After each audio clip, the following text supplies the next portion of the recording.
This episode is being sponsored by First Response Pregnancy. They are fervently committed to supporting, sharing, and empowering all pregnancy journeys and providing accurate information, especially to those struggling with infertility, loss of a baby, and maternal health inequities. I wanted this so bad. I just wanted it to work so badly. Like, I never wanted anything more. Hi, everyone. It's Olympic figure skater and broadcaster Tara Lipinski, and you're listening to Unexpecting. I started this podcast with my husband and now co-host Todd to bear it all about my untold 5-year and often excruciating journey with infertility. The goal is simple: to take this taboo subject and demystify it, to normalize these important conversations, and hopefully to find answers. Nothing is off limits, and over the course of the series, we'll unpack my fertility mystery, the trauma we've endured, and hopefully offer those struggling alongside of us some valuable insight. So laugh and cry with us as we ride this unimaginable fertility roller coaster, hopefully toward a brighter day. Because our path might be different, but it doesn't mean we're lost. Hi guys, I'm Tara Lipinski. And this is Todd Kapisashi. And you're listening to the 10th episode of Unexpecting. So in the last episode of Unexpecting, we're about to leave on this crazy Vegas trip. We had just done our 5th embryo transfer. You had signed up with Johnny at some point to do like a magic TV special with Chris Angel. Yeah, so it was Magic with the Stars with Chris Angel. Johnny and I were going to compete against each other. I knew I was doing this transfer, but I was like, easy. It's not heavy lifting. It's a magic show. I'm going to be doing like card tricks. Like, no big deal. It's also worth pointing out, I know you're kind of brushing it off as like, yeah, Johnny and I were going to go do this. Like, it is your job. Right. You know what I mean? Like, it's the other thing to point out that we've kind of pointed out, that like life goes on, that, even as you're talking, I'm thinking in my head, like, should I ask her like why she agreed to do it? But like, you agreed to do it because you get paid and that's your job. And that's what you do for a living. You're like a broadcaster, right? And now like you and Johnny have your thing. So it's like, you can't just keep passing up everything for 5 years. No. And I don't know, we really didn't talk about this, but think how much I passed up. I remember even you sometimes saying like, Tara, don't like, we got to pay for this treatment. Or like, go to work, get out of the house. No, but I mean, I'll get a respite from talking about fertility for 10 minutes. No, but I feel like it was hard for me because again, treatments are expensive. You want to be able to continue your own career. You don't want to like lose that momentum. And I felt like I was really giving up a lot. So day 8 of this transfer was the first day in Vegas, and you tested that day, right? So yeah, I wake up on day 8 and the line to me looks significantly less. But when you're in these early stages, it's really hard to tell, right? From day to day. Like, yes, you'd love a deep line progression every single day, but it just gave me a funny feeling in my stomach where I was just like, and again, I'm so like, now it's like PTSD from all these past miscarriages and just waiting for that other shoe to drop. So, I have to take the test, get dressed, and then go down and meet Johnny in the lobby, and we have a long 12-hour rehearsal day in front of us. And they're filming you and you have to kind of be on and happy. And I was just like, this was the Olympics of all transfers. And I just came in last place in my mind, and it was just like that rock bottom feeling. Well, it's good Johnny was there though, because I know he helped a lot.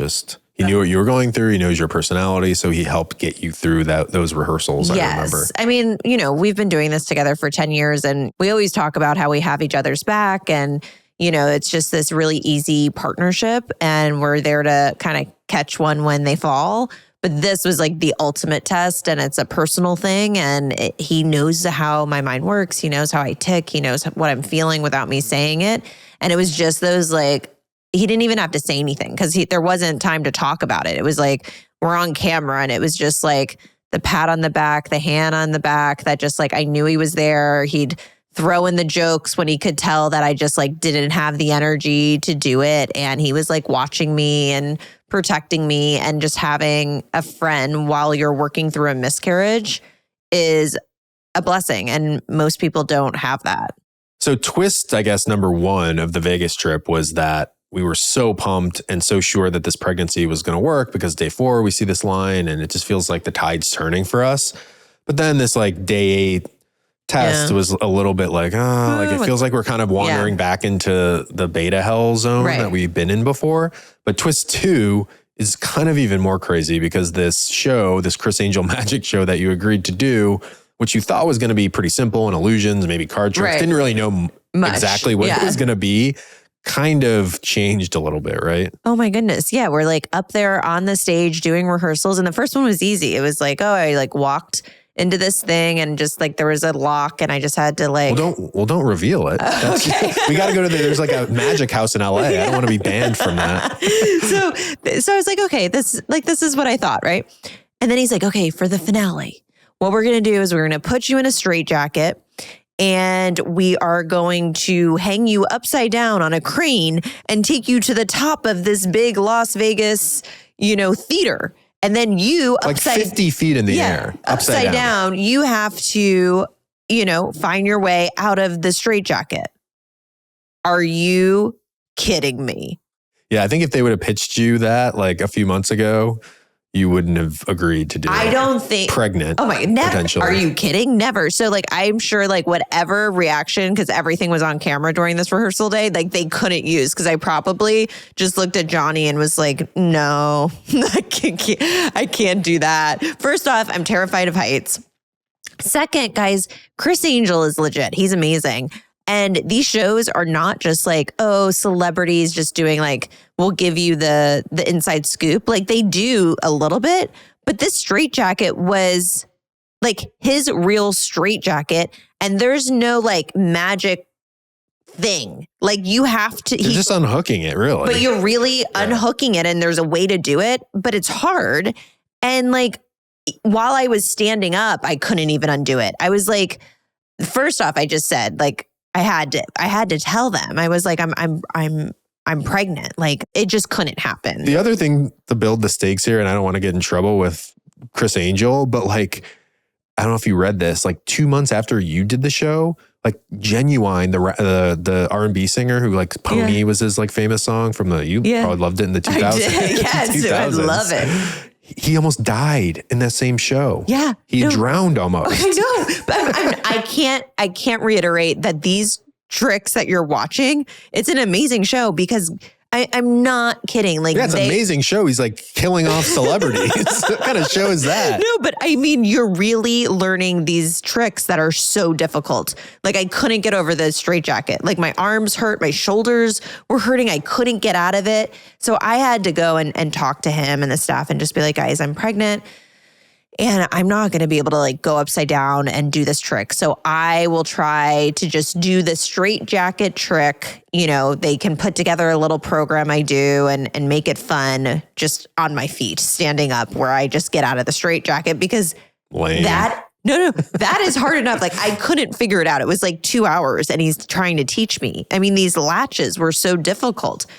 So anyways, I had to kind of let everyone in on why I wasn't, because I felt awful. It's like you show up at a show and you should try to just like do what they ask. Yeah, I was there for most of it. I came a little later, but I just remember on the main day where you were starting to panic a little bit about your numbers. It was like interesting to watch you because it was the first time in a while where I feel like you got back into like panic mode. Like we had settled into this world of like failure where we kind of expected it and it was kind of failure and it would have been amazing if it like actually worked. And we were obviously sad and down for a lot of it, but there was no anxious panic. No, I think you thought this was going to work with all of your heart, that when it started to maybe go downhill, I panicked. You were panicked because you started calling to try to do all these beta tests. I was leaving set like on breaks, like Ubering to like Quest Diagnostics to get blood work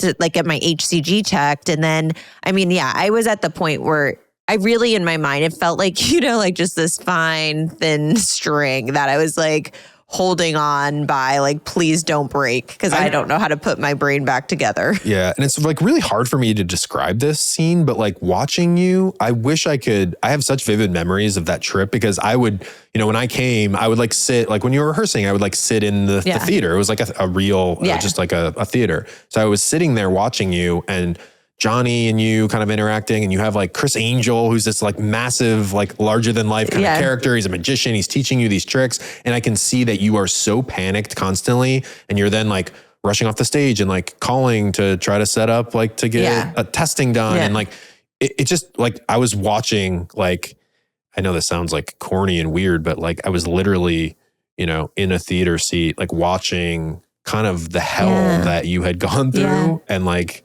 that's you were interesting. putting on this like show, this like horror show. It probably for me. was. It's so weird the way you're describing it, because it probably was some like weird movie, because it's like, well, it's like, when I'm like happy for a minute when I'm having to do a trick, and then I'm like, you can probably see me like scurrying off. And, it's funny. It was like disturbingly theatrical, like what I was watching. Like one minute you'd be like listening to Chris Angel and him telling you how he's going to hoist you up 30 feet. And then I'd see you like on your phone trying to like make plans, or where can I get a pregnancy test, or Johnny trying to kind of console you. And it was almost like that, in Euphoria, I don't know what season it is, where the one girl puts on the play. Yes. And how disturbing it is, and how angry. There's a meme from that. That's probably what it was. Yeah. I mean, I feel like even Johnny was rattled by this one, because he's been through, he heard about all these things. And I think like he was I feel like he was pissed. Like, why the hell is this not working? I feel like even he was like watching out for me. Like they wanted to put smoke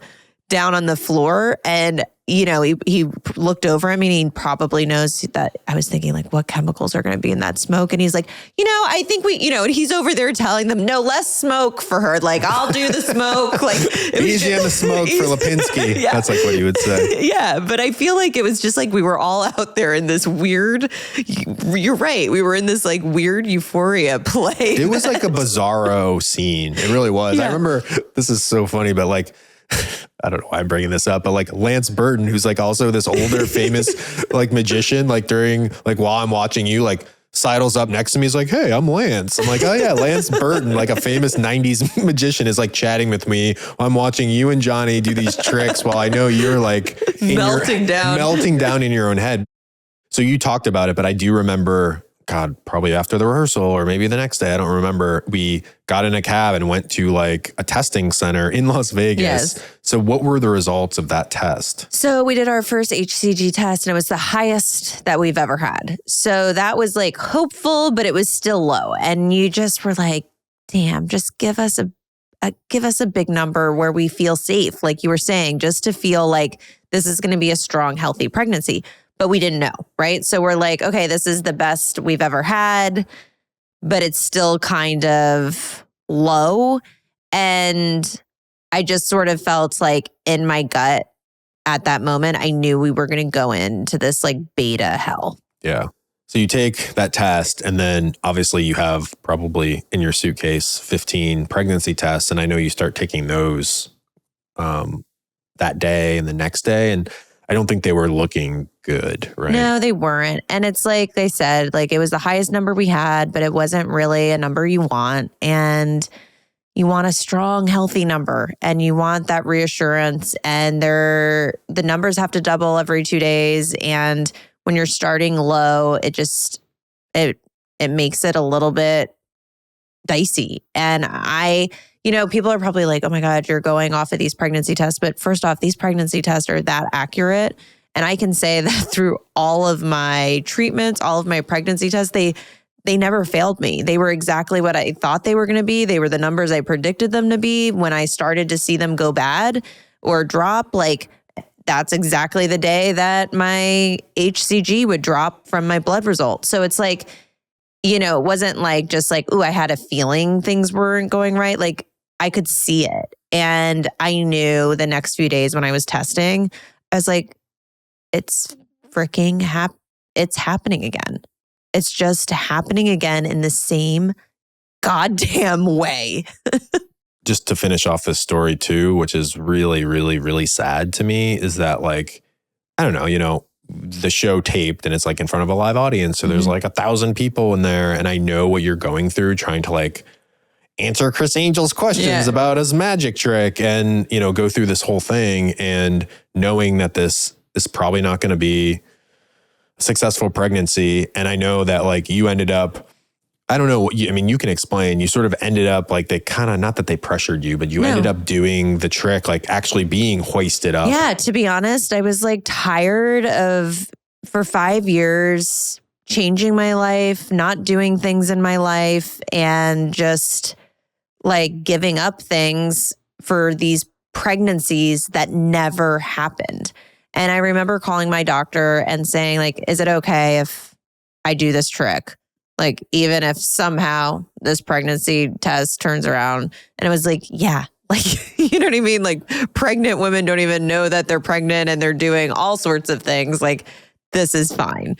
So I just was like, screw it. And I was like, hey guys, I'm going to do it. I'm going to take me upside down. I'm going to do it. And I think I was also like so angry at life in that moment a little bit that, like, you know me, like, I hate heights. So the fact that I even volunteered to do this trick is kind of interesting, because like they took me up like, I don't know how many feet in the air, but it was insane.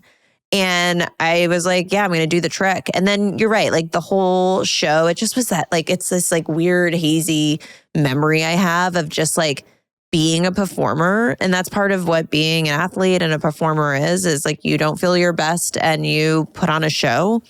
And you never phone it in. So that's what I did. But I do this trick for the show, right? And for some reason, I put the wrong hand of my straitjacket in front of the other. So when they take me up, I mean, I almost died. I'm like if they left me up there any longer, I feel like I would have passed out. So like Johnny does it quick, in and out, no big deal. I had practiced it a few times, easy. I figured it out. They take me up for the live show. I put the wrong hand or whatever it is, and like the strap that I need to grab, I can't grab. So I'm upside down, spinning in this thing, and I can't grab the thing, and I'm getting frantic actually. And I start screaming to Chris because the judges are there, but he can't hear me. And then like I hear him saying like, "Oh, it's been a while," and I'm like trying to tell them, like, help me, like, take me down. Like, I couldn't do it. And then finally, somehow I found it and it like all worked out. But like, I was like, this is my near death experience. But the most heartbreaking thing I think from that show was like, they had built up because they had filmed the rehearsal and they had seen the interactions with you and Chris where you were like, oh, I'm afraid of heights. Right. And like, I don't know if I want to do it. But they didn't obviously say why. Right. Like, no, I mean, I told them like, you cannot. Yeah, they essentially made it like, you're so afraid of heights that you don't want to do it. And then so for the final show in front of the live audience, like you did it and they built that up of like, Tara wasn't going to do it. And now she's going to do it. And again, I don't know how to articulate this properly, but it was so surreal to me to be sitting there right behind Chris Angel's they had like 3 judges or something. And I'm sitting back there and they're putting on this like show where they're pretending like you didn't want to do it because of heights and now you're doing it. And the crowd went like, you did it. And then the crowd like went crazy. And it's like, because she was afraid of heights. And I'm sitting there thinking like, I know. Again, we've like, you don't want to say no to like your jobs and you're doing all this stuff and you show up, you have this hellacious 3 days there, you're telling them I can't do it because I'm pregnant, then maybe you're not pregnant, then you say, you know what, fuck it, I'm just going to do it. And then they make it into this sort of like, she conquered it because she hates heights. And I'm sitting there thinking like, looking at you. And here's like, a happy ending. And like, there's no happy ending. Everyone's cheering, standing ovation. And you're like just a bizarre like 4 or 5 days and kind of sad. And I don't know. Kind of. This is fucking weird. Lance Burton was there for it all. We had taken a few blood tests during that trip. Like, again, we had like left, taken a cab to some testing center and come back. And on that last day in Vegas, it actually, the numbers improved slightly, right? Yeah, they did. We had like a little growth spurt, which we hadn't really had in our other pregnancies. So it was like, it's always nice when it's not repeating the same thing over and over and over again. That's where like so much of the trauma comes from. It's like, you know what's going wrong before it goes wrong. And this time it jumped up a little bit. And I was like, okay, like we always doubled in this time period. It was always 3 to 4 weeks later that things would go wrong. But I was like, I'm going to take hope in this. I'm going to say like septum, maybe was just a little bit of a slow start and we're gaining speed. So you go home and we're still sort of in this limbo, and you actually then went on a girls' trip, right? Yeah, I went on a girls' trip, which was hard because a lot of times during this infertility stuff, it was just hard to go on trips or, just logistically, but also just emotionally to have to tell my messed up story to everyone. It just felt like it was work and sad work at that. But this time I was like, okay, I'm going to be hopeful. I'm going to just like, this is it, So I went on this trip. And, I even remember it was like all of my girlfriends. So I don't know, there's like 10 of us. So many people flew in. Obviously, there were a few people that, knew I was pregnant and what was happening. But I remember like the first night we sit down at dinner and I was like brave enough, which like I said, a lot of times I would keep this stuff to myself. And I just was like, girls, I'm pregnant, and it was just such an interesting, again, it's like getting that pregnancy test for the first time when you're naive and you see it and it's exciting. It was just like that reaction that I imagine most people that go through uncomplicated, pregnancies have. So I feel like I was kind of on this like hyped up, it could work train where I felt comfortable enough to tell them. But it is weird because it's like, I was like, this doesn't feel like this should happen to me, where I have a normal experience of like telling a group of people I'm pregnant and then watching their reactions, and it's exciting and, just wait, that's not for me. And they actually like got you a cake. Oh, I know. We went to dinner and like it was one of our girlfriends' like birthdays we were celebrating, and then they surprised me with a little cake that said, "Congratulations, Tara." And it was just surreal. And I think for a little bit, I thought, this is it. Like, they go out and they were playing tennis one day and I was like, well, I'm going to sit back. I'm pregnant. And I kind of just like felt a little joy like it was happening. Yeah. So you get home from that girls' trip, and then what happens? You start doing a lot of beta tests and just the agony of waiting.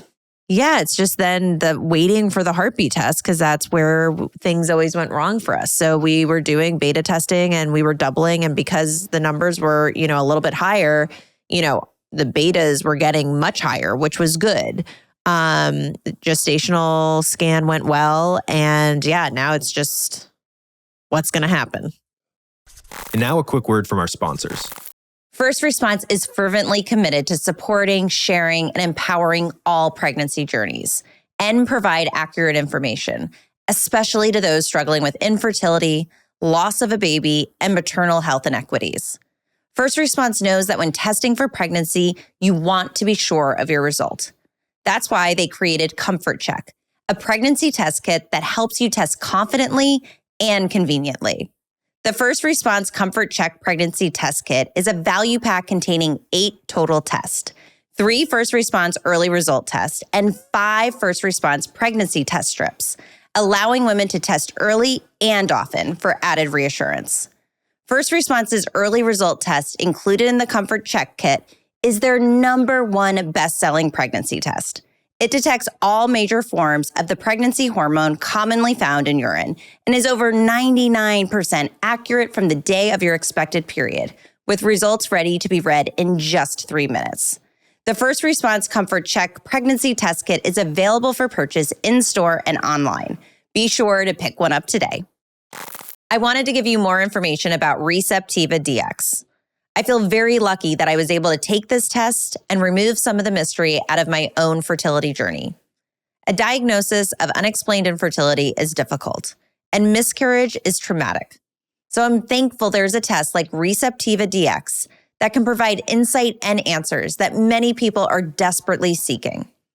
ReceptivaDX is a powerful test that can help detect inflammatory conditions on the uterine lining that might be preventing you from becoming pregnant or staying pregnant. If you have experienced implantation failure or recurrent pregnancy loss, ask your doctor about ReceptivaDX testing.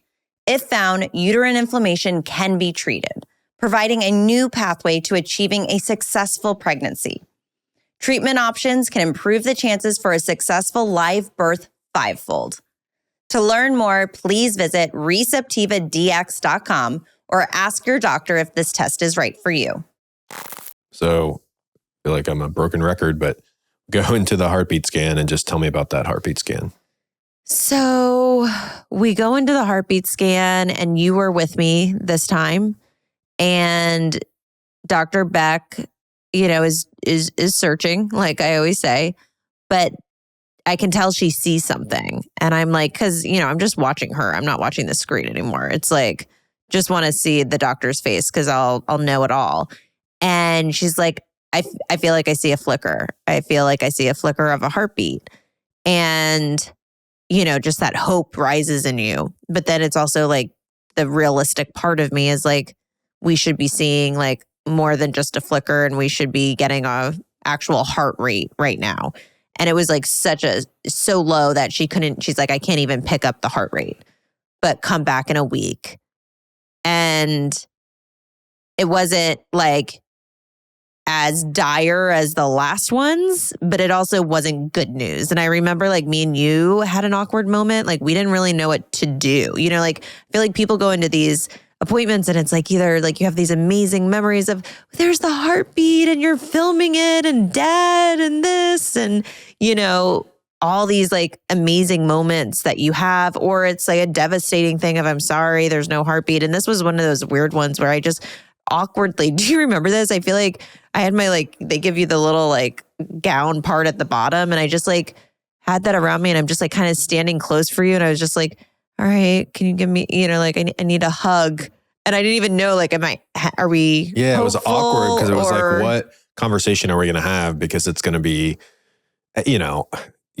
it's hopeful, obviously, but not what you want to hear. Like, yeah, what were you thinking? Maybe I see a flicker. Like, what did you to be honest, weirdly, I think it was the last episode I sort of described like losing kind of all like hopefulness and patience. I was always the like optimist guy, like, oh, it'll be fine. Like, what are you worrying about? Like, this is only day 4. It'll be fine on day 6. Like, by this point, I realized that like nothing was really going right for us. And when she's like, again, what we just talked about in this episode of like day 4, that never happens for us. And it did. Like, it feels like this is different. Like, this felt like we were right back in the like, well, I might see some sort of like flicker of a heartbeat, but probably not. Come back in a week. It just felt like, okay, so we're going to go home. Tara's going to take 3 more tests a day for a week. We're going to be up and down and looking at these tests and then come back in and there's not going to be anything. And so I don't remember being hopeful, honestly. Yeah. Yeah. I remember just How did you feel? I just felt awkward. I didn't know what to do. It's like, it's not like I'm going to high five you and happy hug you. And it wasn't like I was falling on the ground crying. But also, I'm like, I don't know how to explain the numbness at this point. There was like no emotion really in me anymore from like fertility. It felt like it like sucked my soul dry and just made me emotionless, which is so bizarre because I mean, you put on a song, I'll start crying. I mean, like I'm the most emotional human being, and it just became like I became robotic, and it was just like didn't know what to do. All right, let's go home. Yeah. So we have that week in between, and I think obviously you were kind of reading online and trying to hang on to any, story that you found.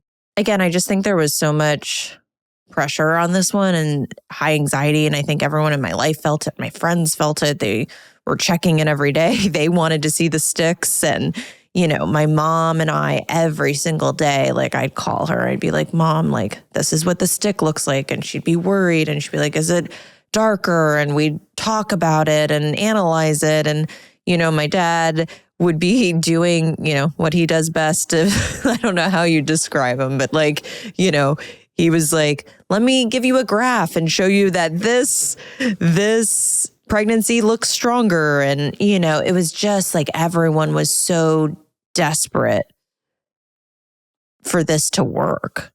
But so we wait that week and it's sort of agonizing. And then just describe that second heartbeat scan. Yeah, the second heartbeat scan was just, we went in and she was just like, I don't see anything. And this one hit me like really hard, still numb, but just like, it just felt like it was over. This was it. This was over. Something is so wrong. I've tried so hard 4 miscarriages the same way. Like, I don't know. Like, I give up. Like, I just sort of like for so long was like, you know, the meme of like, pick me. Like, no one wants to pick me on this. So it's like, fine, like, whatever. I was just completely hopeless. Like, there was nothing else. I felt like I researched it all. I did it all. Like, I'm just maybe not meant to be able to do this. And there was just no plan. There was literally no plan at this point. And it was just devastating. Like, I wanted this so bad, you know, I just wanted it to work so badly. Like, I never wanted anything more. I just wanted it like more than anything, you know? I just really, I don't know. Yeah, it's almost too like, I don't know really how to put this, but it's like at this point, it's not that we were out of answers. We were like out of questions. Yeah, there was no question to even ask at this point. No. Like, what do we, okay, like we do another retrieval to like replenish embryos? Do we try another transfer that like, what, fails the same way every time? There was just nothing. There was nothing. There was like nothing. And I just remember this time, like walking out of that room, and for some reason she wanted like blood test. And I was like trying to hold it together.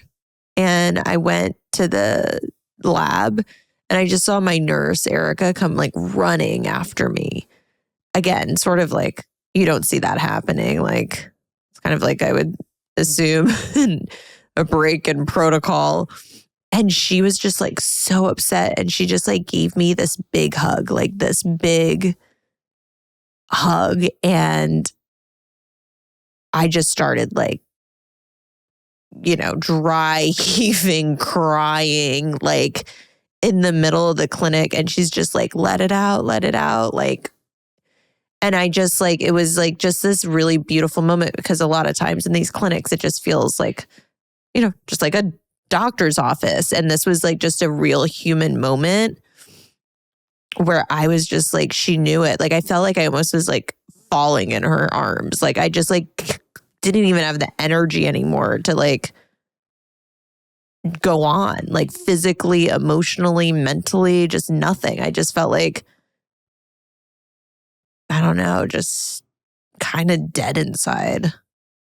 The other thing that was kind of cruel about this is that your HCG like skyrocketed around this time. Yeah. So like you were getting like morning sickness, sort of all the signs of pregnancy without a heartbeat. Yeah. I was almost at like 100,000. Like, that's how high my HCG was. So I was like really, you know, nauseous, really. It was like worse at night, but like, you know, really sick. And that's like a weird feeling, which like you want to have that when you're pregnant, you know, because it's a sign of pregnancy. And for me, I used to beg for that. You know, I just wanted to have the nausea. And now I had the nausea, but like the weirdest feeling knowing it wasn't going to be a viable pregnancy. So I was just like laying on the couch, like wanting to throw up all day and just not pregnant.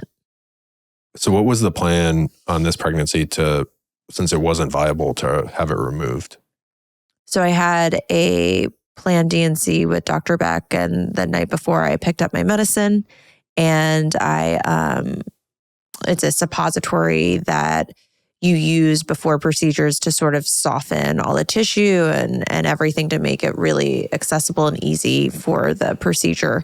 It also is the pill that brings on miscarriage. And throughout, you know, my years of miscarriage, Dr. Beck never really wanted me to take that drug just because of my endometriosis and the type of pain that could be associated with it. It just could be very intense. And once it starts, you can't really stop it. So, you know, if I'm getting cramps, it would sort of trigger all this other pain for me. And the plan has always been that I take it usually like 3 hours before a procedure. And I just blanked and took the pill, used the suppository the night before. And within 2 hours, I woke up in the middle of the night. You were sleeping and it's like weird. I don't know why I didn't even wake you up.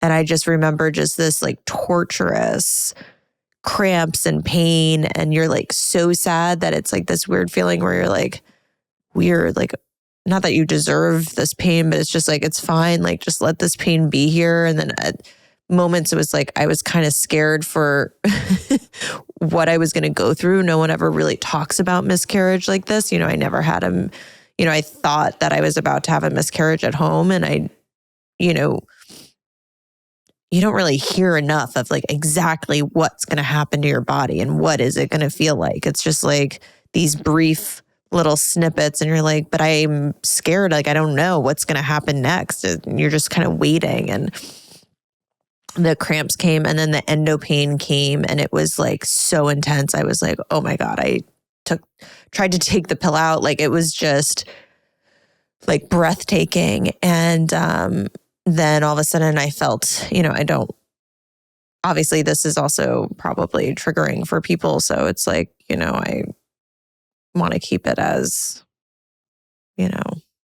brief as possible, but I felt a gush and, could barely make it to the bathroom. And I sat in there for hours and like doubled over cramping pain. Like, it felt like contractions. And the worst part was just the endo pain. The endo pain was insane.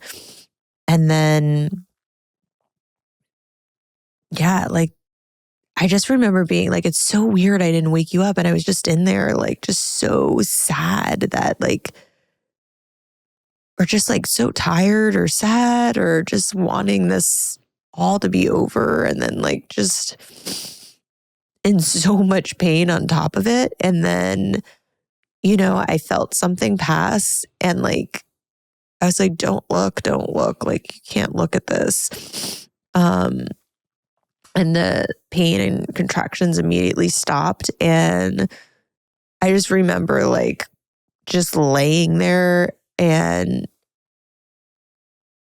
knowing I had to get up in a few hours for a D&C and just like, I don't know, it's sort of like I knew that this one was like all my money had been on this one and it just was gone. And there was like nothing I could do about it. Like my body just like didn't want to do this. I just wanted it so, so badly. I really wanted it so badly. I know. It's just like, yeah, this one was hard. Just thought, it was the one. And you're right. No one does talk about this. I mean, do you think you passed most of that pregnancy that night? No, I don't think so. Cause like I said, I tried to take out, but I'd like already started. I tried to take out the pill, but I did look and like, I didn't understand exactly what it was, but like, because of what I saw from Dr. Najat's surgery, like it was, there's a lot of tissue, there's blood, there's a lot going on in there. So you just don't know exactly, but obviously went in for the D&C and my HCG numbers dropped dramatically from like that high 100,000. And then Dr. Beck went in for the D&C and knew like needed to get the rest of the tissue out. You don't want any retained tissue. So she finished the procedure. What's so weird too, though, and sad and crazy is that I think you told me this, that you still keep some of the cells from the pregnancy. I'm going to probably pronounce it wrong, but I think it's called microchirism. I'm probably pronouncing it wrong, but yeah, they're, it's beautiful. And I think a lot of people in the community like really love the idea of this, but it's essentially where like when you're carrying these pregnancies, that some of the fetal cells stay in your body for years, and that there's this like connection, between the baby and you. So I like to think that there's like 4 of those. I feel like we're doing this detached podcast. You want to put your bare feet up on me so we have some sort of connection for the end of this? Yeah. Maybe I'll give you Can a you foot give me rub. a foot rub? Yeah, maybe I'll give you a foot massage to make you feel better. Okay, that feels This better. is a constant ask. It is. Kapostasi household. Usually you get a one hand. I get a one hand. So after going through all that, where were we supposed to go from here? Yeah, I don't know. It's interesting. Like after every failure in the past, I always would sometimes say to you or say to my friend, like, I give up. I give up. It's over. I'm done. Those were like my lines. And then, I'd get this like urge to just jump back in and have that hope and have that drive. And like, I feel like this time I was just like, I give up. Thanks for listening to Unexpecting the podcast. Please subscribe, leave a review, and follow Unexpecting Pod on Instagram for info about upcoming weekly episode releases. This episode has been sponsored by First Response Pregnancy. Their Comfort Check pregnancy kit and all other products are available for purchase in-store and online.